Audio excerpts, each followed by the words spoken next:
नमस्कार, आप देख रहे हैं आपका favourite show mister chief minister और मैं हूं आपके साथ प्रीति चौहान। इस शो के माध्यम से हम आपको बताते हैं कि आपके राज्य के मुख्यमंत्री क्या कुछ कर रहे हैं और इस शो को बताने और दिखाने का हमारा सिर्फ एक ही मकसद है कि आपके लिए आपके राज्य के मुखिया क्या कुछ कर रहे हैं और साथ ही कौन सी बड़ी सौगात आपके लिए लेकर आपके मुख्यमंत्री आए हैं। आपके राज्य में क्या कुछ चल रहा है, दिन भर आपके मुख्यमंत्री ने कौन सी गतिविधियों में हिस्सा लिया और साथ ही प्रदेश को कौन से सौगातें दे रहे हैं। तो देश भर में मुख्यमंत्रियों का क्या कुछ रहा है आज एक्टिविटी, वो भी हम आपको बताते हैं। जनता प्रदेश के विकास के लिए क्या अहम कदम उठाए गए हैं उन पर भी हम बातचीत करते हैं, इनका आपसे सीधा सरोकार होता है। तो शुरुआत आज हम करेंगे राजस्थान के मुख्यमंत्री अशोक गहलोत से।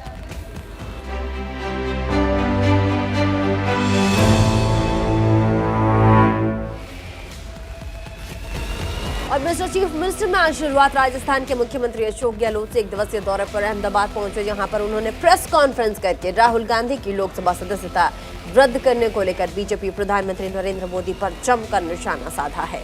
उन्होंने कहा कि आज कांग्रेस देश भर में प्रेस कॉन्फ्रेंस करके देशवासियों को बता रही है कि लोकतंत्र खतरे में है, देश के संविधान को खत्म किया जा रहा है, देश किस दिशा में आगे जा रहा है ये कोई नहीं जानता। उन्होंने आगे कहा कि राहुल गांधी ने पूछा है कि अडानी के पास जो 20,000 करोड़ आए हैं वो कहां से आए हैं, क्या प्रधानमंत्री को इसका जवाब नहीं देना चाहिए। इस मामले में प्रधानमंत्री का हाँ या ना क्या कुछ है ये सुनना जरूरी होगा। आखिर बताएं कि प्रधानमंत्री को दिक्कत क्या है। 20,000 करोड़ रुपए जो अडानी पर आए थे वो किसके पैसे थे? अब आप मुझे बता दीजिए, क्या उसका जवाब भी प्रधानमंत्री नहीं देना चाहिए? आरोप झूठा है, असत्य है, इसमें कोई सच्चाई नहीं है, मेरा कोई हाथ नहीं, मेरा कोई पैसा नहीं है, वो बोलने में क्या तकलीफ उनको? या वो जांच करवाते, जेपीसी बैठाते। जेपीसी का सुप्रीम कोर्ट में केस चल रहा है, उसके हाथ में वो बोल नहीं रहे हैं। सुप्रीम कोर्ट की कमेटी बनी, अलग काम के लिए बनी। जेपीसी वो जो सवाल जवाब कर सकते हो। हमारे वक्त में हमारे खिलाफ जेपीसी बनी थी, राजीव गांधी जी वक्त में, आपको याद ही है। बोफोर्स को लेके जो झूठा केस बनाया गया, तभी जेपीसी बनी थी। जेपीसी कई बार बनी है। तो जेपीसी बना के आप दूध का दूध पानी का पानी क्यों नहीं करना चाहते हो?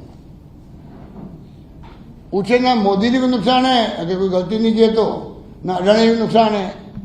नुकसान तब है जो कोई गलती की है और सच्चाई सामने आएगी। अगर आप जवाब नहीं दे रहे हो, इसका मतलब आप मानते हो आप सच्चाई पे हो, तो आप जेपीसी बैठाइए, मालूम पड़ जाएगा आपको। इस रूप में जो खेल खेला जा रहा देश के अंदर, उससे पूरा देश चिंतित है। पता नहीं देश को आप किस दिशा में ले जाओगे। अब राहुल जी के घर पे पुलिस भेज दी, बताइए, ये तो एक मजाक होगी ना। ऐसी मजाक मैंने कभी सुनी भी नहीं थी, देखनी बात तो अलग बात है। हम यात्राएं करते हैं, मैं आपके गुजरात में कई यात्राएं करी, भाषण दिए होंगे, कई आरोप लगाए होंगे, कई गुजरात पुलिस मेरे पे मुकदमा दर्ज कर दी। अगर मैं गुजरात के इंटरेस्ट के अंदर कोई बात बोलूं, भाई मैं गया यात्रा में, मुझे ये शिकायतें मिली, मुझे एससी के लोग मिले, आदिवासी मिले, महिलाएं मिली, कहा भी देखो हमारा दुखड़ा ये है, हमारी सुनवाई पुलिस में हुई नहीं, हमारे साथ छेड़छाड़ हो गई, या हमारी अमुक समय जमीन में कब्जा कर लिया। अगर मैं बोलूं तो क्या मेरे पर मुकदमा दर्ज हो जाएगा? आप बोलियो, बताओ वो मकान को यात्रा में कहाँ पर कौन मिला आपको, नाम क्या था उसका? अब मैं अगर यात्रा कर रहा हूं तो मुझे थोड़ी याद रहेगा कि मैंने किस गांव में गया, किस जिले में गया, कौन सी बात कहाँ गई, मुझे याद रह सकता है क्या? अब राहुल गांधी 3,500 करोड़ यात्रा करी है, कहा भाई मेरे पास महिलाएं भी आई, मेरा पति मुझे पीड़ित मेरे साथ अत्याचार कर रहा है, मैं बहुत दुखी हो गया। मैंने कहा मैं आपको जाके बात सुनाऊं, तो राहुल जी ने कहा भाई आपको मैं पुलिस को रिपोर्ट कर लूँ। ये तो नहीं कि यात्रा छोड़ के वो पुलिस थाने में जाते, कि नहीं आप कुछ मत करो, मैं हम तो घर वापस जा रहे हैं, तो मैं और ज्यादा प्रताड़ित होंगे हम लोग। यही तो कहा उन्होंने। इस प्रकार के किस्से उन्होंने पब्लिक इंटरेस्ट में भाषणों में कहे, उसको लेके जम्मू कश्मीर की पुलिस ने नहीं, राजस्थान की पुलिस ने नहीं, मध्य प्रदेश की पुलिस ने नहीं, दिल्ली की पुलिस ने मुकदमा दर्ज कर दिया। और अब बात बिहार के मुख्यमंत्री नीतीश कुमार की, जिन्होंने कांग्रेस नेता राहुल गांधी को लोकसभा सदस्यता रद्द किए जाने के मामले में पहली बार बयान दिया। पटना में मुख्यमंत्री नीतीश कुमार ने कहा कि कोर्ट का जो भी फैसला होता है वो उस पर कुछ नहीं बोलते। जब किसी पर कोई मुकदमा होता है, केस होता है, तो उस पर भी कुछ नहीं बोलते। इस दौरान विपक्षी एकता के सवाल पर नीतीश कुमार ने कहा कि मेरी यही इच्छा है कि ज्यादा से ज्यादा विपक्ष एकजुट हो जाए, इससे हम लोग और मजबूत और सशक्त होंगे। 2024 का लोकसभा चुनाव भी लड़ा जाए। वहीं कांग्रेस के साथ गठबंधन पर मुख्यमंत्री ने कहा कि हम कांग्रेस के जवाब का इंतजार कर रहे हैं। हम कई बार दिल्ली में भी जा चुके हैं, लोगों के साथ बैठक भी उन्होंने की है, लेकिन अभी तक जवाब नहीं आया है। क्या कुछ कहा है बिहार के मुख्यमंत्री ने, सुनिएगा। में किन्हीं के बारे में कोई होता है, आप सोच लीजिए, हम जब से राजनीति में हमने कभी कोई कमेंट नहीं किया है, और जब किसी पर कोई मुकदमा होता है तो उस पर भी हम नहीं कमेंट करते। हमारा शुरू से ही है। अब हम ही पर कोई करता है तो हम कुछ बोलते हैं। तो ये मेरी आदत है कि इन चीज़ों पर हम कमेंट नहीं करते हैं। और बाकी सब लोग तो जानते हैं, पार्टी वार्टी सब लोगों का तो राय आकर के कहता ही है, लेकिन हम शुरू से कहते हैं कि चलिए इस सब पर क्या बोलना है, तो जो कुछ भी होगा उसके बारे में सब लोग मिलकर के करेंगे। अब आप तो हम जान ही रहे हैं ना कि बाकी जो कुछ भी होता है, तरफे तक कोर्ट का कोई फैसला होता है तो सबको अधिकार है ना भाई कोर्ट में भी जाने का, तो वो तो एक अलग चीज है। इसलिए उस पर हम इंटरफेरेंस नहीं करते। हम कोई कमेंट आप देख लीजिए कभी भी मेरा, तो ये शुरू से ही है। और कभी किसी का मुकदमा होता है, झगड़ा होता है, कोई केस करता है, तो उसमें भी हम इंटरफेरेंस नहीं करते। हम इतने दिन से 17 साल से सरकार चला रहे हैं, तो आप बोलते हैं कि जब किसी की जांच होती है तो हम उसमें इंटरफेरेंस नहीं करते हैं। खाली हम यही सबको पहले से ही कहते हैं बहुत ठीक ढंग से जांच होना चाहिए। इसलिए इन चीज़ों पर मेरी कभी कोई प्रतिक्रिया नहीं होती है। आप गौर से देख लीजिए। इसीलिए आप लोग पूछ रहे थे तो हम इसलिए नहीं कुछ बोले कि क्या बोले, इस पर हमारे लिए कुछ बोलना ठीक नहीं है।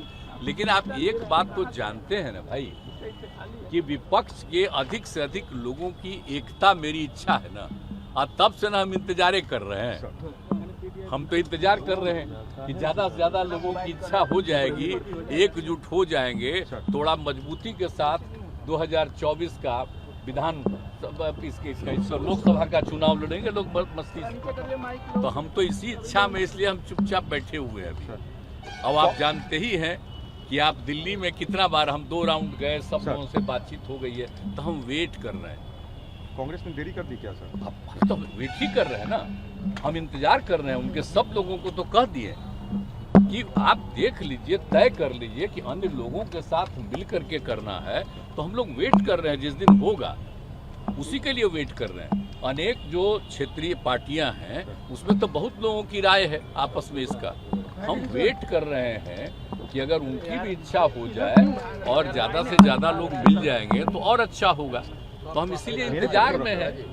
तो अब आजकल कुछ बोलते नहीं है, देखते हैं, तो हम तो ही करते। हम लोगों का 2 बार मीटिंग था, रिलेटेड था अलग अलग पार्टियों का, और सब पार्टियों का मिलकर, तो उस दिन भी हम कह दिए थे। तो हम पूछ रहे थे, हम तो इंतजार कर रहे हैं। और हमारी पार्टी के लोग भी जो उन लोगों के साथ किसी तरह की कोई कठिनाई है तो उसके लिए तो बोल ही रहे, हाउस के अंदर, हाउस के बाहर, सब जगह।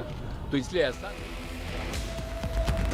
और अब बात हिमाचल प्रदेश की कर लेते हैं मुख्यमंत्री सुखविंदर सिंह सुक्खू की, जिन्होंने चंडीगढ़ में पंजाब के मुख्यमंत्री भगवंत मान के साथ विभिन्न द्विपक्षीय मामलों पर चर्चा की। बैठक के बाद मुख्यमंत्री सुक्खू ने कहा कि हिमाचल और पंजाब के बीच में हमेशा से अच्छे रिश्ते रहे हैं। इन दोनों ही राज्यों की साझा सांस्कृतिक विरासत है। हिमाचल और पंजाब भाई भाई हैं। मुख्यमंत्री ने कहा कि हिमाचल में जलाविद्युत परियोजनाओं पर वाटर सेस समेत भाखड़ा, ब्याज प्रबंधन बोर्ड, पर्यटन के विभिन्न परियोजनाओं पर विचार विमर्श किया गया है। सुक्खू ने कहा कि पानी पर सेस लगाने पर चर्चा हुई, तो वहीं मुख्यमंत्री ने कहा कि हिमाचल के हाइड्रो प्रोजेक्ट पर सेस लगाया गया है। इस मसले पर 15 दिन में सचिव लेवल पर मीटिंग होगी। हमने पानी पर सेस नहीं लगाया है, हाइड्रो प्रोजेक्ट पर सेस लगाया गया है। मेरा दृष्टिकोण वाटर सेस से संबंधित सीएम साहब से मिलने का था और विस्तृत चर्चा हुई, क्योंकि एक कम्युनिकेशन गैप के कारण ऐसी स्थिति पैदा होगी कि हमने पानी पर सेस लगा दिया। ऐसी कोई बात नहीं है। और मैंने अपना स्पष्ट किया माननीय मुख्यमंत्री महोदय को कि जो 172 हिमाचल में हाइड्रो प्रोजेक्ट है, जहां हाइड्रो जनरेट होती है डैम के लेवल पर, वहां हमने वाटर सेस लगाया है। और वाटर सेस के मामले में माननीय मुख्यमंत्री जी के अनुरोध पर कि पहले इसको चीफ सेक्रेटरी लेवल की कमेटी पर सेटल करने की बात है, और हमने इनके अनुरोध को स्वीकार किया कि चीफ सेक्रेटरी हमारे हिमाचल प्रदेश के और पावर सेक्रेटरी सब लोग आएंगे और इनसे विस्तृत चर्चा करेंगे और कैसे आगे बढ़ा जाएगा उस दृष्टिकोण से बात की गई है। पंजाब का कोई हाइड्रो प्रोजेक्ट वहाँ है नहीं, लेकिन एक मसला है BBMB का, उस मसले में चीफ सेक्रेटरी महोदय यहाँ आएंगे। दूसरा बात थी शानन प्रोजेक्ट्स की, उस पर भी हमारी चर्चा हुई है। उसकी लीज 2024 में खत्म हो रही है, किस दृष्टि से हमने वो काम करना है उस बारे में बात की है। तीसरा, माननीय मुख्यमंत्री जी ने अनुरोध किया है कि हम चाहते कि आनंदपुर साहिब से नैना देवी का जो रोपवे प्रोजेक्ट्स है धार्मिक दृष्टि से बहुत अधिक महत्वपूर्ण है, और मुख्यमंत्री जी ने कहा तो हम उस प्रोजेक्ट के DPR और उसमें आगे तेजी से बढ़ेंगे। ढलौजी और पठानकोट की इन्होंने बात की है, टूरिज्म के से संबंधित जो पंजाब के मसले हैं हिमाचल में उनसे संबंधित इन्होंने बात की, और हमने कहा है कि हम इस पर आगे बढ़ेंगे और हर 15 दिन बाद संवाद करके जो समस्या है उसका बैठकर हल निकालेंगे। तो इस दृष्टि से मैं एक स्पष्टीकरण भी देना चाहता था कि वाटर सेस से ना तो पंजाब को नुकसान होगा ना हरियाणा को नुकसान होगा। ये ठीक है कि जनरेशन पावर की जो होती है उसमें थोड़ा बहुत कैसे सेटल किया जा सकता है, वो मिल बैठकर हम समस्या का समाधान करेंगे। और इन्होंने हमें नाश्ते पर बुलाया था और हमने इनका नाश्ता भी किया, और अब हम इनसे अनुरोध करेंगे कि अब हिमाचल आइए, और हिमाचल में आप पैसे वाले राज्य है, हिमाचल में भी कुछ इन्वेस्ट करिए तो आगे हमारे यहाँ भी कुछ उत्थान होगा। तो वहीं दूसरी तरफ हिमाचल प्रदेश के मुख्यमंत्री के साथ बैठक के बाद पंजाब के मुख्यमंत्री भगवंत मान ने कहा कि हिमाचल ने पंजाब के मुख्यमंत्री को आश्वस्त किया है कि इस कानून से पंजाब को कोई असर नहीं पड़ेगा, क्योंकि ये हिमाचल की हाइड्रो योजनाओं पर लगाया गया है। बता दें कि हाल ही में पंजाब विधानसभा के बजट सत्र के दौरान हिमाचल के वाटर सेस कानून में विरोध में प्रस्ताव भी पारित किया गया। हरियाणा में इस मसले पर हिमाचल का विरोध कर रहा है। दोनों ही राज्यों का कहना है कि ये कानून असंवैधानिक है। दरअसल हिमाचल प्रदेश में जल विद्युत परियोजनाओं पर वाटर सेस लगाने के मुद्दे पर हिमाचल, हरियाणा और पंजाब आमने सामने।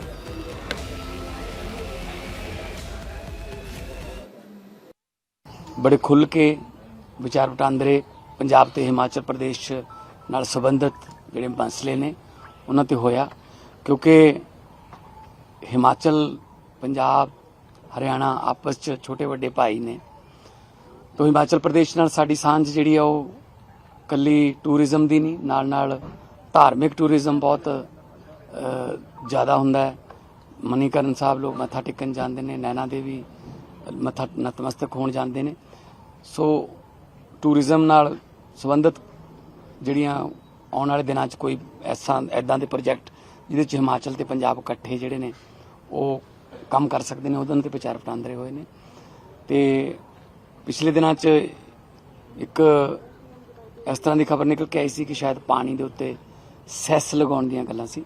ਉਹਦੇ ਬਾਰੇ ਵੀ ਮੁੱਖ ਮੰਤਰੀ ਸਾਹਿਬ ਨਾਲ ਵਿਚਾਰ ਵਟਾਂਦਰਾ ਹੋਇਆ ਤੇ ਇਹਨਾਂ ਨੇ ਬਿਲਕੁਲ ਕਲੀਅਰ ਕੀਤਾ ਕਿ ਆਪਣੇ ਜਿਹੜੇ ਇਹਨਾਂ ਦੇ ਜਿਹੜੇ ਹਿਮਾਚਲ ਦੀ ਟੈਰੀਟਰੀ ਜਿਹੜੇ ਹਾਈਡਰੋ ਪ੍ਰੋਜੈਕਟ ਨੇ ਉਹਨਾਂ ਤੇ ਇਹ ਸੈਸ ਜਿਹੜਾ ਉਹਦੀ ਇਹਨਾਂ ਨੇ ਤਜਵੀਜ਼ ਹੈ। बाकी ये भी फैसला किया गया कि हर 10 दिनों बाद, हर 15 दिनों बाद जिहड़े चीफ सैकटरी या सैकटरी जिहड़े डिपार्टमेंट आने उन्हां दी आपस च मीटिंग होगी, तो कोई भी किसी किस्म की कोई शिकवे या शिकायतां ने या सुझाव ने वो आपस च बैठ के उस पद्धर ते हल हो जाएंगे। सो ताकि कोई असी किसी फालतू के किसी झगड़े च ना पईए। जिन्ने भी कई इस तरह के प्रोजेक्ट ने जिहड़े सांझे हो सकते हैं, जिवें पठानकोट तो डलहौजी रोपवे ਜਾਂ आनंदपुर साहब तो नैना देवी ਲਈ ਜਿਹੜਾ रोपवे है वो काफ़ी प्रोजेक्ट इदां दे ने ਜਿਹੜੇ अच्छे स्पीड अप ਕਰਨ ਦੀ ਲੋੜ है, ਤੇ बहुत अच्छा ਜਿਹੜਾ ਉਹਦੇ ਚ ਦੋਨਾਂ ਰਾਜਾਂ ਨੂੰ ਜਿਹੜਾ ਰੈਵਨਿਊ ਦੇ ਵਿੱਚ ਵੀ ਉਹਦੇ ਚ ਫਾਇਦਾ ਹੋਊਗਾ।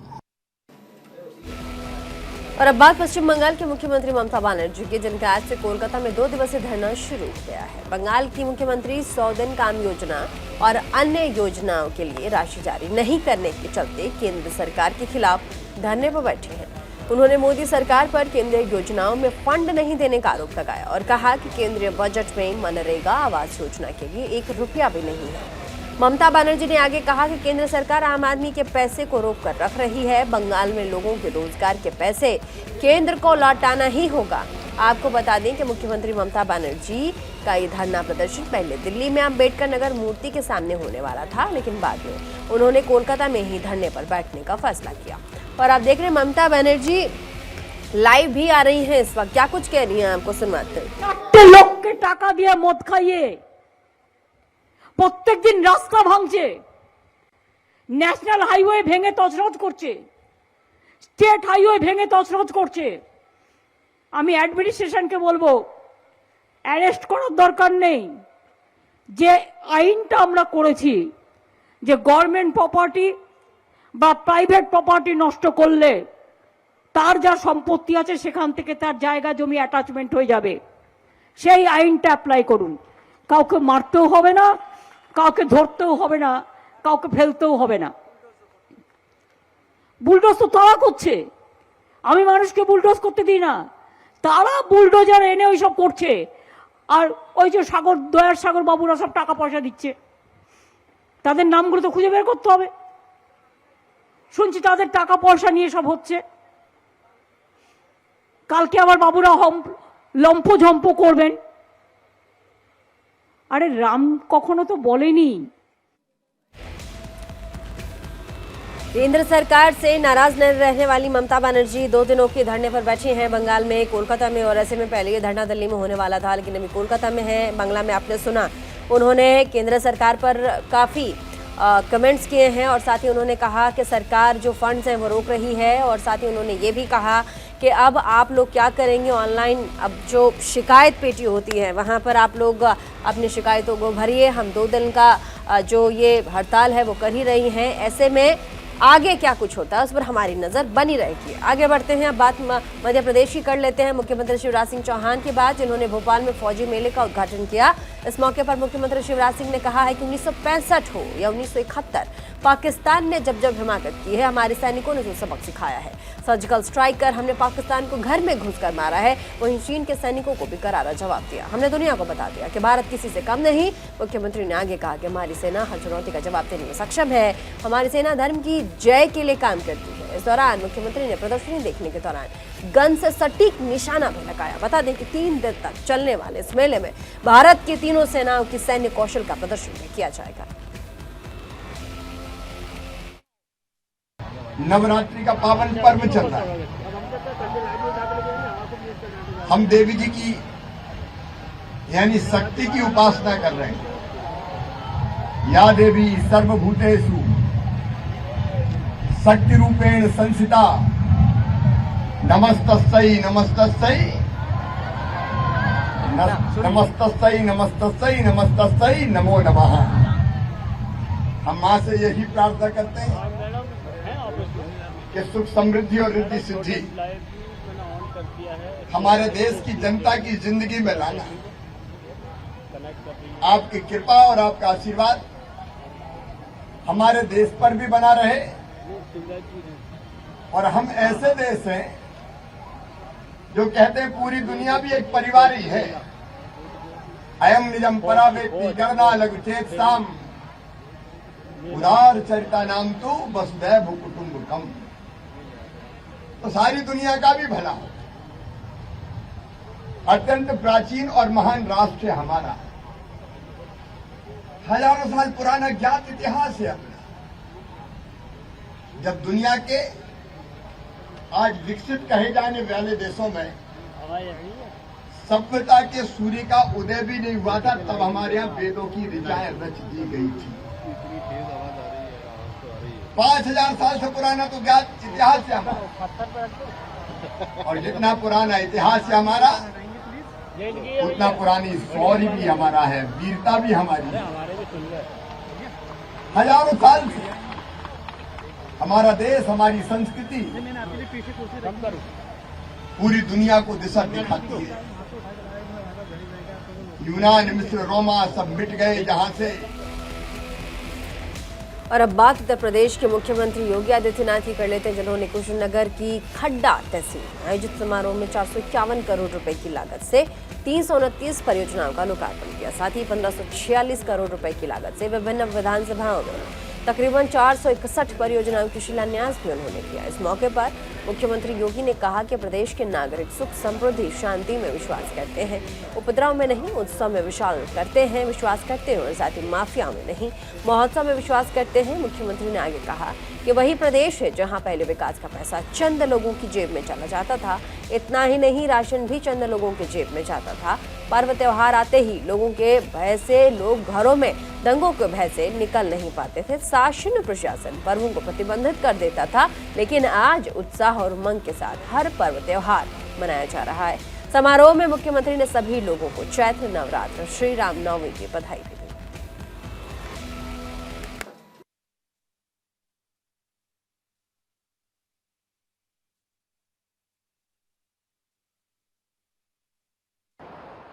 पिछले 6 वर्षों के अंदर बनाई गई कार्य योजना का परिणाम है अब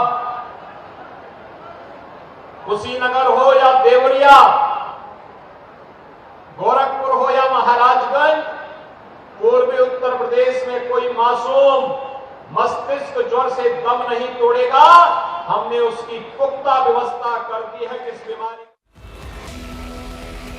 तो मिस्टर चीफ मिनिस्टर में आज के लिए बस इतना ही। इसी के साथ देश और दुनिया की बाकी तमाम बड़ी खबरों को देखने के लिए बने रहिए न्यूज इंडिया 24/7 के साथ, और देखना न भूलें आपका favourite show mister chief minister, सिर्फ न्यूज इंडिया पर।